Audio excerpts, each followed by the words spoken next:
Subscribe करू अभी फन YouTube channel Mithila के नया नया इंटरटेनमेंट के लेल और साइड में घंटी वो दबा दू ताकि नया नया वीडियो के जानकारी सबसे पहले आप तक पहुंच सके।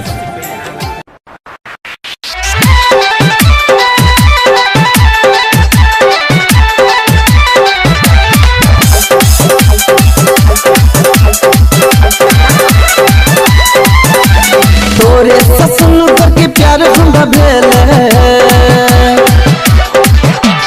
तोरे ससुन के प्यार हमरा भेल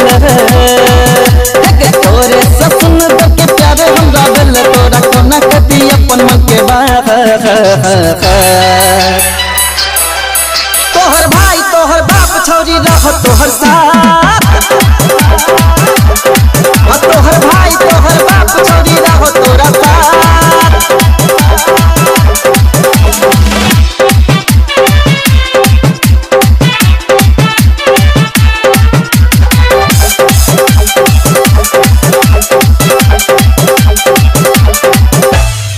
हम तो अतबे सोचते रहे छी कहिया बनेबे अपन हगे दिल में तोहरे प्यार हो गोरकी आँख में तोहर सपना हगे रात रात हमरा के नींद नहीं अबैया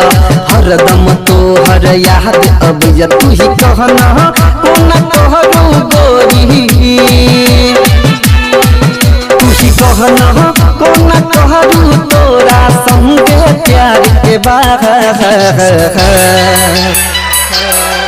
तोहर भाई तोहर बाप छौरी रहो तोरा साथ तोहर भाई तोहर बाप छौरी रहो तोरा साथ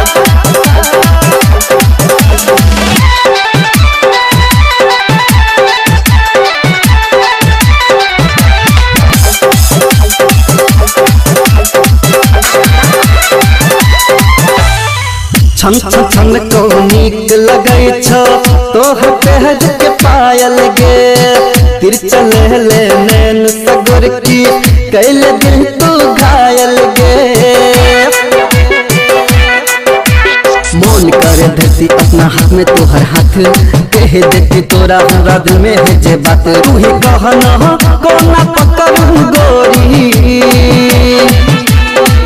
तू ही कहना कोना पकड़ू गोरी तोहर हम तोहर भाई तोहर बाप छौरी रखो तोरा साथ गे तोहर भाई तोहर बाप छौरी रखो तोरा साथ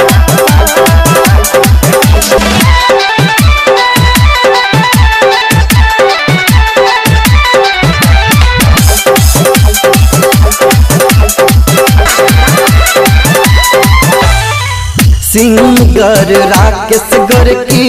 गाब तोरे लगाना गे निर्मल राय के तू बनले दीवाना गे